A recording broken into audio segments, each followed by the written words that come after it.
Proper temperature is of utmost importance for COVID-19 vaccines to maintain its efficacy and integrity.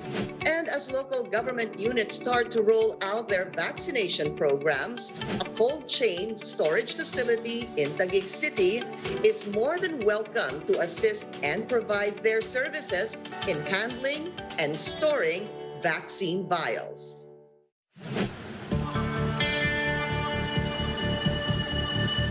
Despite still being under GCQ, our general community quarantine, our country has somehow regained a sense of normalcy in this age of pandemic.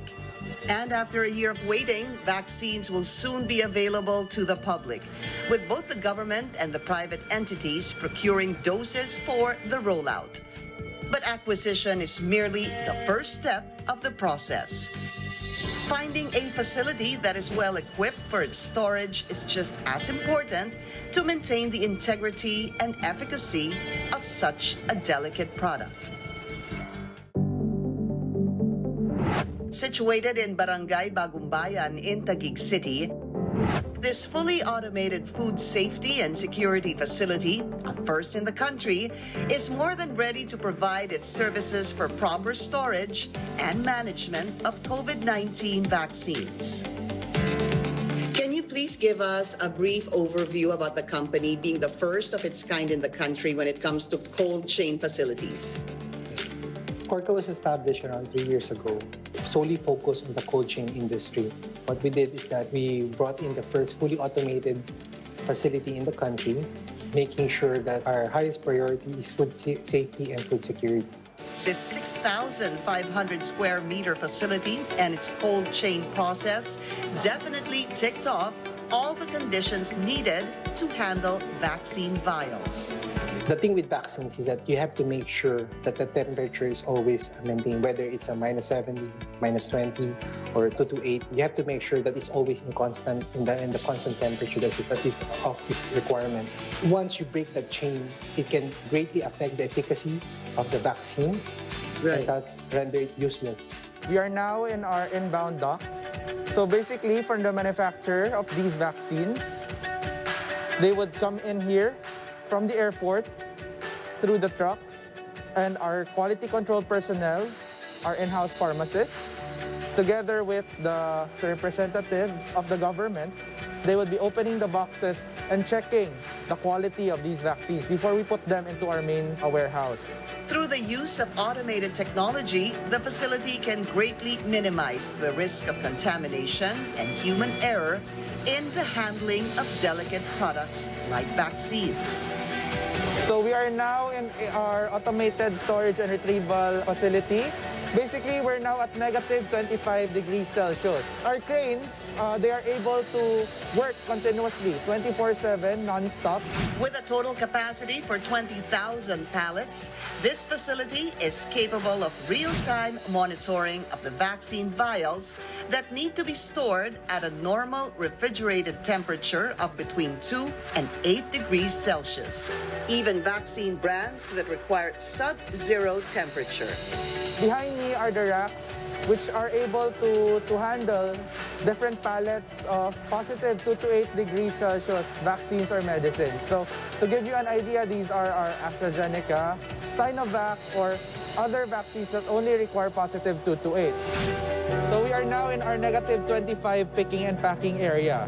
So from the automated storage, which we have seen earlier, we would then call out the pallets containing our vaccines or our goods, and they would be brought out through these conveyors to be picked and packed. Impressed with its world-class facility, it's a no-brainer that the local government of Taguig tapped the private company to handle the storage and management of their target vaccines for procurement. We are now in our vaccine storage facility, wherein our refrigerators, our freezers, are able to handle thousands of doses of these COVID-19 vaccines. Behind me right now is our ultra-low temperature freezer, which is able to reach temperatures up to -86. So this is to be used for our Pfizer vaccine storage. So as you can see, it's digitally controlled. It also has an audio and visual alarm in case the temperature fluctuates. So this is our W vaccine right now. which we'll be using for a simulation right now. So I'm going to walk you through how we will pick and pack these vaccines to be sent to the vaccination sites. So first, you will be checking the vaccines. Of course, every box has its own temperature logger and tracker. We will be able to track the location and the temperature of each box of vaccine. So this is how we ensure that even during transport, the vaccines will be able to maintain their safety and efficacy. Having one of the lowest number of active COVID-19 cases in Metro Manila, the city of Taguig had built a strong foundation for its pandemic response. With its 4 mega quarantine vaccination centers and 40 community centers. The local government also started with the first batch of vaccination of its healthcare workers. Ngayon ho, we're here in the Lakeshore Vaccination and Information Hub. So isa lang po yung ginagamit namin ngayon na vaccination center. Pero once the hundreds of thousands of doses of the vaccines come in, we will need to activate over 40 community vaccination centers. Once the local government acquires the ordered vaccines, the cold chain facility will then take charge of its handling and storage. Working hand in hand with the LGU and other stakeholders in the distribution of the doses to the different vaccination centers in the city. So as we all know, the Philippines is an archipelago, a very, very tropical archipelago. To address this concern, what we did is we co-developed these insulated carriers called ORCA Solutions, which is able to keep the vaccines at their temperature for 96 hours to ensure that even in the most remote barangays, the vaccines would arrive safely and securely and, of course, maintain their efficacy. How can the private sector alleviate the burden of this very tall order? In any country, the private sector is very crucial in terms of the success for their government in terms of beating this COVID-19 pandemic. Whoever needs our help, we're open to helping. It is not just limited to the LGU of Taguig.